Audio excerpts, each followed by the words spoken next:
Have you ever wondered what a speaker coach notices when they watch someone speak? Well, today you're about to find out. I'm Amy Wolf, and I grabbed a random innocent group giving a group presentation off of YouTube.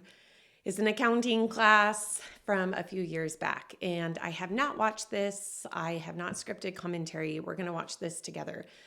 The last few videos I used or commented on major CEOs giving very highly produced keynotes on very big stages.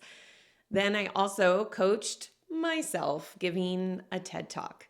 But today is different. Today is an accounting class. They're co-presenters. It's not some majorly produced event. And yet there are some things that we can notice together. And again, the idea is not that we're critical of others, but that we can glean a tip or two for ourselves when we're presenting. Let's watch together. All right, lead us off. Go for it. Hello and a very good afternoon to everyone here. We are Team Lead, and the company we have chosen to present today is Nike. Today we'll be talking about Nike's industry, financial, and ratio analysis, along with a conclusion based on our research. Just a brief introduction on Nike. Okay, I have some quick thoughts here. I haven't seen anything terribly distracting, but best practice. When you are co-presenting, you want to model for the audience what you want them to be doing always. That means that the four people standing behind their peer or colleague should be watching him. If one is looking to the ceiling, if one is referencing their notes before it's their turn, if one is picking at their fingernails, they will look disinterested. When you're co-presenting but not speaking, you are not invisible. So be careful of any behavior that looks like you're disinterested or stressed. Here, nothing majorly distracting, but a tip for all of us as we continue to watch. Nike is an American multinational corporation founded in 1964. Its headquarters are located in Beaverton, Oregon. It is engaged in designing, marketing, and selling of footwear, apparel, accessories, and equipment. Nike is the world's leading supplier in... The speaker has a little bit of a nervous tic. It's called a self-soothing gesture, and it's when his thumb touches his chin. It's happened a few times now. One of the things that we can do in practice is try to watch for any of our delivery habits that in repetition make us look nervous. I wonder if they practice by themselves and the tic never happened because there was no stress of an audience. Hard to get better at something when perhaps it's only happening under pressure.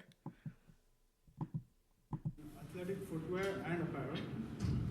Its worldwide brand value is estimated at $32.4 billion US, and its current market share is about 27% as of 2019. A few of Nike's rivals include brands such as Under Armour, Puma, and Adidas.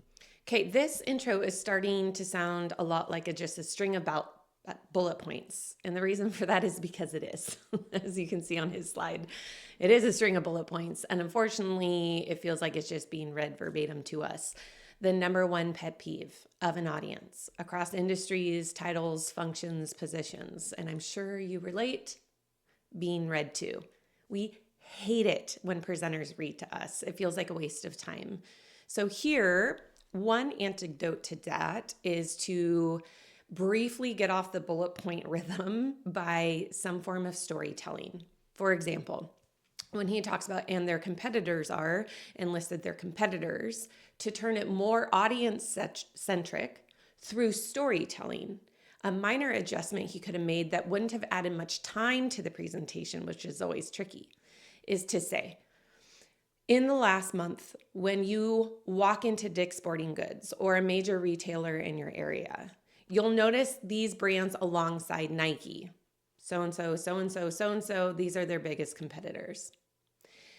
The reason why that works is, number one, you're talking with the audience when you're walking into a retailer. And then it's visual. I'm visualizing the Nike products and then all these other products with it. So it's visual. Keeps my attention. It gets out of this reading bullet point verbatim. And it's a brief kind of storytelling that could break up what feels pretty predictable at this point. Now we'll continue with the industry analysis.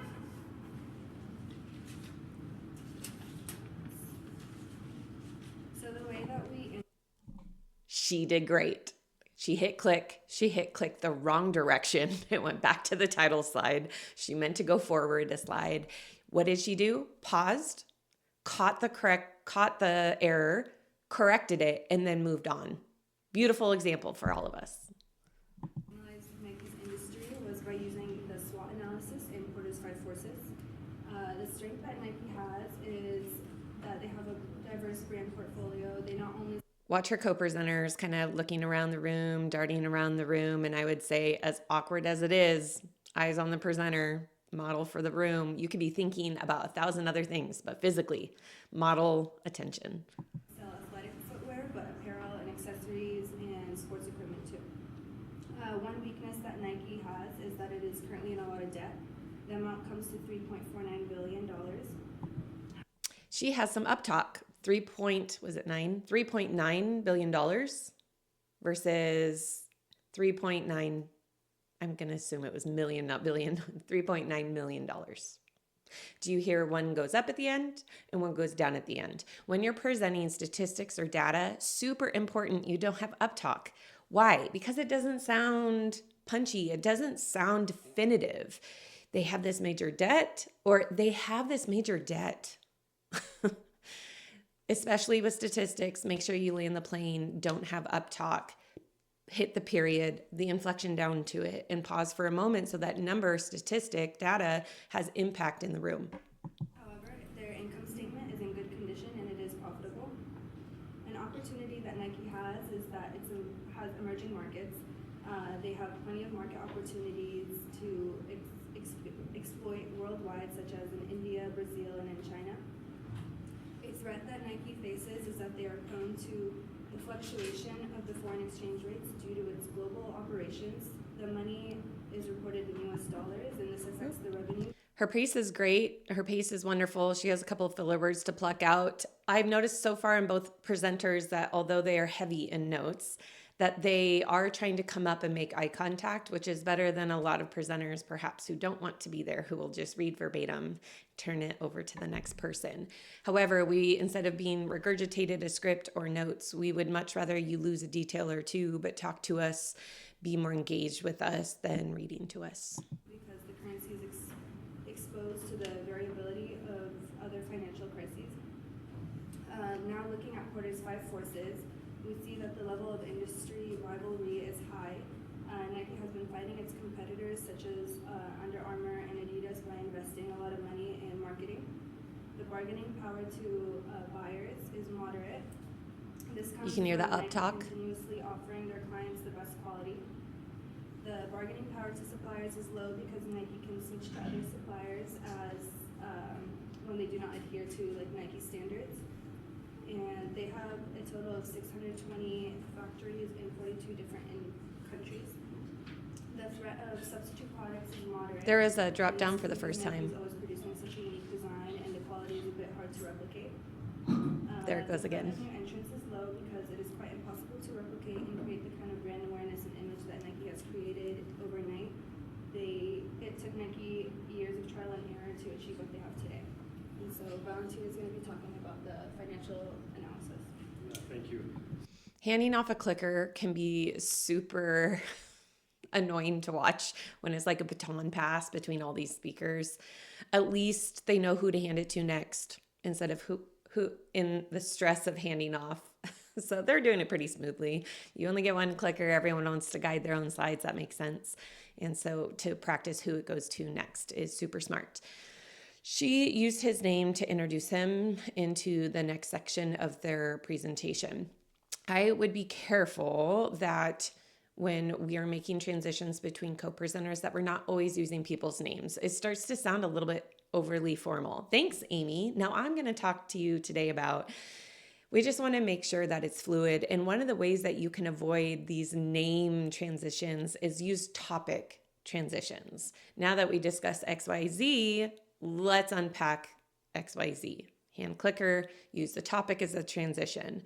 Now I don't think they did group introduction in the beginning, which I appreciate. I think really great presentations are slightly unpredictable. If we're always expecting an intro, could you tuck it in a little bit later? So here they might be introducing themselves for the first time, and that might make a little bit more sense. Be careful when you're co-presenting those transitions that they don't sound overly scripted and formal. If it starts to sound that way, use topics as your transitions. So in order to get a true picture of the company's financial situation, we conducted a horizontal and vertical analysis of Nike and Under Armour.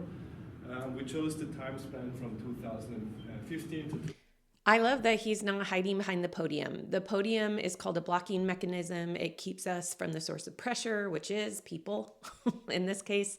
And I love that he's not trying to hide behind it, but it also means he doesn't have notes on it. So instead of dropping his forehead down reading, he's actually having a conversation with the room. Lovely. We're going to hear some more imperfections perhaps, but I would prefer that and being talked with than being read at. You'll notice every time that he transitions so far with the clicker twice that he looks down for the button.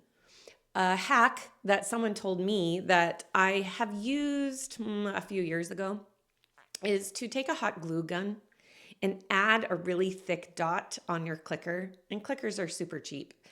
Put a dot on the advance button so you can feel it and trust it without every transition looking a little jerky. Smooth it out. Put a bigger dot. Most clickers have a dot, but if you can't feel it very well, they have a little texture bump. Add a bigger bump, and then that way you just trust your clicker. 2018 for both companies, because the fiscal year of 2019. You see the antsy movement in his feet a little bit. He should stay steady. Make it more comparable. So if we take a look at the bar chart on the left-hand side, it shows the Nike income statement, and it's clearly evident that there has been a steady overall increase across almost all positions. Great pace. In the income statement. And this leads to a revenue plus of over 22% from 2015 to 2018. Also, he had a great pause after that statistic, and I thought he did it. And then the at the very end, right before his next sentence. This could be considered as really remarkable, as Nike is a huge company, so it's a big plus.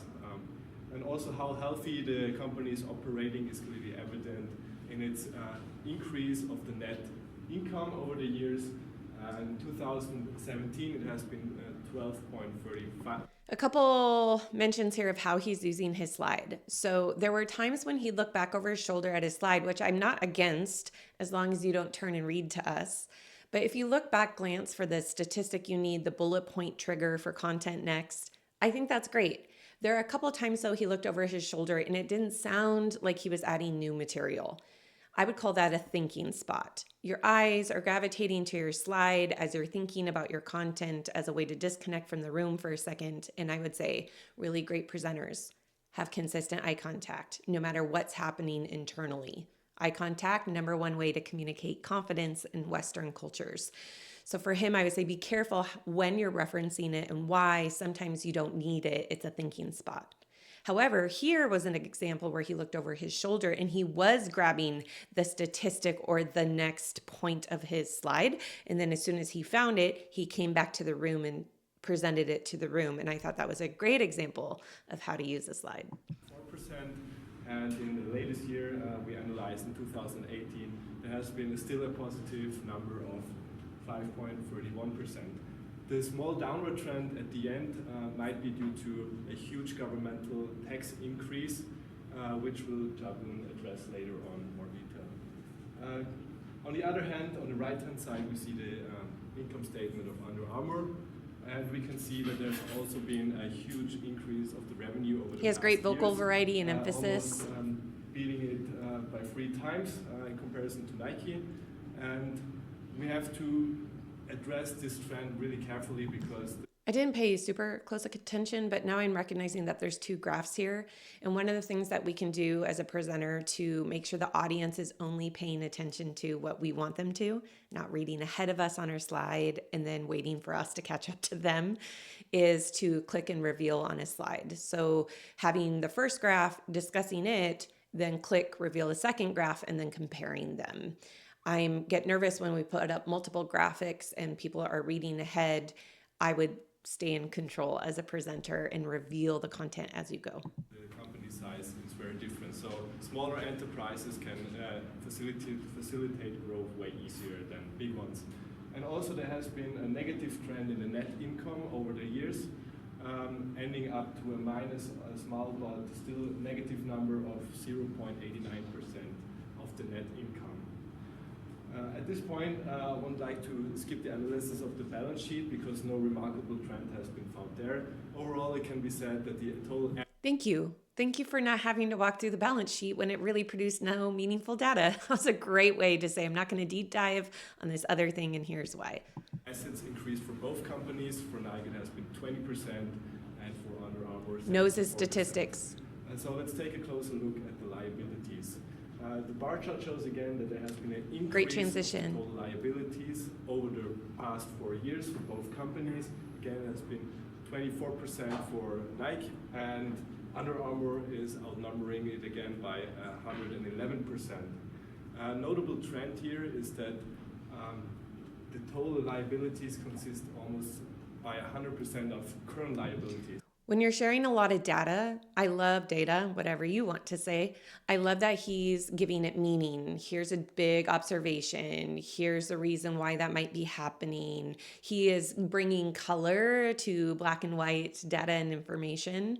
And that is always helpful as an audience to pay attention, not get lost in the weeds with the numbers. But here's a presenter that's giving it meaning. This trend is evident for both companies. On the right-hand side, looking at his clicker again. The long-term notes payable, because wandering with his feet makes him look a little antsy. From 2016 to 2017. So first, the long-term notes payable decreased and then rocketed up again over 30%. Some good gestures. Decrease, rocket up. And referring to the 10K report of Nike. This increase. He has a couple uhs. He should pause instead. Massive purchases of Nike branding products from non-US sellers. Now I want to hand over to Jadon, who is addressing the ratios. Good transitions are one sentence or less. Way to go, team. Now let's look at the comparison financial ratio between Nike and Under Armour. Oh no. Have a better sense on Do you see how what she's doing with the Nike mic is or on the apparel remote industry. clicker? Now, if you She's kind of holding it like a microphone. Sometimes I'll work with a client and they have this open posture and these great gestures. And then as soon as they put a clicker or remote in their hand, it gets like stuck against the body. There's this remote elbow is what we call it. And then hers is kind of higher. You should act like it's not there at all. You don't even need to point like he did before her. You don't even need to point at your slides. I think it's just instincts to do so. So I would say, oh, careful. It's kind of making her look a little tight in her body language. look at the first ratio, which is the ROA, you can see that Nike is doing much better compared to Under Armour. They are Also able to away from the utilize those podium. resources, well in I wonder if she planned to be away from the podium or because he stayed there, she stayed there once they swapped the clicker, which is interesting. What was planned, unplanned? Are you mimicking something that someone's doing before you? Is it the right decision, the wrong decision? generating income. Although on 2018, which is right over here, you can see that they have a dip from 0.19 to 0.09, and that is due to a loss to a one-time tax on foreign earnings from the Trump administration Tax Cut and Jobs Act. For the rest Great of the pause. ratios that I'm going to talk about later, Do you 90s notice ratios that even her body language is separate from the room? It's oriented to the slide in her notes, and not actually to the audience that she's trying to inform. I would say be careful of your body language, that it doesn't become about the slide driving you, the notes driving you, but you driving the content for the audience to learn. key always have a dip on 2018, and that is all due to the tax cut. Better. But as you can see, they always recover on the 2019s. The next Oh, question she had a that good we're gonna pause, talk but about- then started the filler word on the next sentence. The antidote to filler words are pauses. And here she did. She wasn't afraid of silence, but the habitual to start the new sentence. She could clip that off and sound a little bit more credible. is return on equity. Based on the ratio, Nike is able to increase its ability to generate profit without needing as much capital. The third ratio, which is the profit margin, Nike was able to manage its expenses relative to its net sales better than Under Armour. Good pace. And the next ratio is the current Good ratio. pause there. Nike has a much healthier current ratio compared to Under Armour. Since their current asset is more than their current liabilities, they are in a desirable situation because they have more than enough cash to pay for their short-term obligation. The next one is the quick ratio. And based on the ratio in Great. the table, we can see that Nike has enough quick asset to pay for its current liabilities. Unfortunately, when you're just so heavily dependent on notes, it looks like you aren't as prepared, which is unfortunate. I bet she ran through this 100 times. We'll give her the benefit of the doubt. At some point, we learn how to trust ourselves. Ditch your script. Trust what you know. And if you forget a thing or two, it's fine, particularly in this class setting, but also in other presentations. I can't tell you how many times I've told my TED Talk speakers I've coached, finally ditch your script. Just trust what you know. And the next one is the debt to equity ratio. Nike has a significant lower number compared to Under Armour, and this means that Nike is a more financially stable business. Watch the compared to Under Armour. co-presenters and their behaviors. And the next ratio is time interest earned. As you can see from the table, Nike Pretty has steady. a really high number on all of the 5 years, and it also show a gradual increase from 2015 to 2019. Based on the 2019 ratio, it shows Nike makes enough. I think she's using the laser on her clicker, and it might be one of the reasons her body is oriented to the slide. She doesn't need to use the laser. There's 3 graphs. If she animated them and revealed them as she spoke to them, it'd be even better. There's only, 2, 4, 6, 8, 10 numbers per graph, and so I'm not really certain she needed the laser.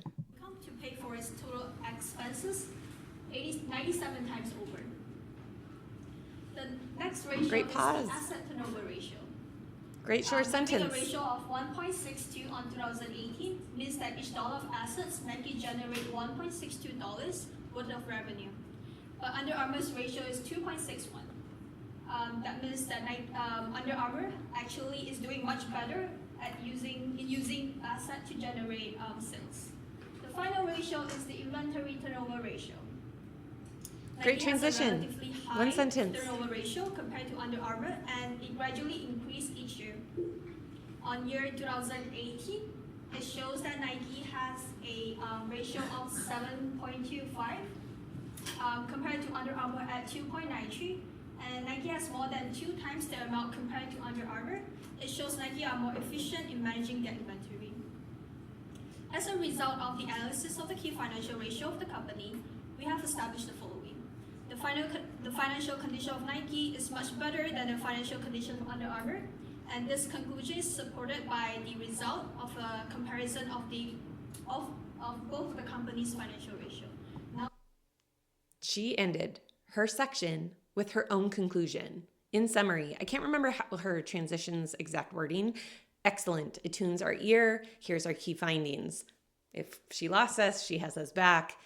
Our ear is tuned to phrases like that as an audience. Oh, what are the key? Yep, summarizing. Okay, what were the main takeaways here? And she did a really great job as a co-presenter knowing how to wrap up your section in kind of bullet point, clear, concise way. Very good. I'm going to pass it on to Grace to talk about stock price as well as if you should buy, sell, or hold both of the stocks. So now we're going to have a closer look on the stock prices. As most of people know, Nike is a highly predictive brand. The actual market. I love that she's not burying in the notes or podium, but she's probably not aware of how much she's flapping that paper around, which could become distracting over time. We'll see. Value is over $40 billion. The current P ratio is 33.5. 49, which represents recurrence and stable growth. So it's good for the investors. The current price of Nike is over. Can you hear her filler word? $89, It's which is a really good price. On the charts, you can see that here the lower price for the last 52 weeks was $66, and here it was $96. So now, what to do? We recommend to buy. There was a transition, and it was a question. What to do? She missed a pause at the end. So what to do? Pause, hesitate, then go into the next piece of content. She kind of rushed the transition a bit. Questions are really great transitions. If you're getting stuck on how do I smoothly move from one topic to the next, questions are low-hanging fruit. Like any good tool, don't overuse it. Don't use questions for every transition. But that was a great example. Nike stocks. Why? Because Nike is reliable. It generates a lot of money. And as you can see, the average earning per share. Let's see if she ever looks at her notes. Is over $100 based on their current prices of 89, which represent an increase of more than 28%, which correlates to, with the current P ratio. And good eye contact here. A stable better. So now, if you want to focus on competitor, and if you want to know which is really valuable, we can look at Under Armour. The average earning per share for the following year of Under Armour is $34 based on their current price of $17, which represents a huge increase of 93%. So it shows that Instead of up talk and then a so, and then burying more detail in a long-winded sentence, I wish she said it went up, I forgot the number already, but went up X amount of money or percent, period. Not comma, so, but period. Many of us in our business content or personal content, I suppose, any kind of talk, when you want something to have an impact, you can't bury it in a long-winded sentence. Oftentimes my coaching to a client is you should put a period there and not a comma. both of them can be profitable. The most profitable is definitely Nike and more secure investments. Nike has a return on investments of 47% compared to 5%. I think we're noticing she doesn't really use her notes, so she should put it down. It's distracting. Company and have a higher return. You can invest in Nike, and if you want just like to experience a booming market, Twiddling the thumbs as a co-presenter. Stop. You can invest in Under Armour, but it's going to be more on a long-term investments. So yeah, thank you. So yeah, thank you is often what we say when we don't know how to stop talking. My feedback to her would be have a last line, almost like your previous co-presenter, have a last line that summarizes the major finding instead of, so yeah, thanks. So, just a quick question. I'm going to fast forward through the questions. I don't know how long this will take, but let's see what they do after questions. That our way went down because of the tax. +2. So I don't really want to cut them off. They've done the work. I want to see it. Some props would just kind of bring the down. Okay. I haven't seen the video, so I wasn't sure what was going to happen at the end. Never end on Q&A. Stop doing it. Everyone does it. Why? Why would you not end with questions? A couple reasons. One, who knows what happens during Q&A, depending topic, but depending on the dynamic of the room, what was asked. Did you revert back to some bad habits? Did you have a lot of thinking spots? A lot of filler words? Did it look less confident? Did you sound less competent? Did it get tense? You can practice your presentation and have great content, and then it get really uncomfortable at the end and you leave on a poor impression. Instead, I'm going to give you advice that my marriage counselor said is terrible advice, but for presentations, I think it works. Have the last word.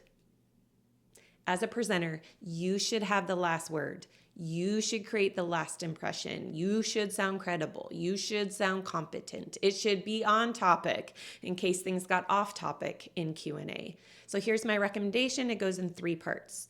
Your conclusion should, 1, have a soft close. Today we talked about X, Y, Z. Just go back, very briefly summarize the topics. Then invite engagement. Before I give you my final thoughts, I have time for a few questions. And I like to say it that way, it's up to you, but to say I'm not done yet before I give you final thoughts, I'm not done. Stay engaged. I have time for how many questions? Just a few to set some expectation on timing. And then I have to watch the clock because eventually I need to cut it off Q&A and I need to give myself at least 30 seconds-ish. And then I have my hard close. Soft close, invite engagement, questions. Hard close has to be 30 seconds or less, maybe a minute or less. Should not offer any new material, should zoom out from the main topic. So instead of just next steps or action items from the meeting, these are all granular and in the weeds. At some point, you should zoom out to, and what is the point, the goal, the objective, the bigger picture? That's where you should land the plane. Have the last word. Thanks for watching today with me for the first time, watching a very different context than other videos in the past. Here's a group assignment, some co-presenting, some financial analysis of several companies. If you are wanting more tips and insight, you can find us at distinctioncommunication.com.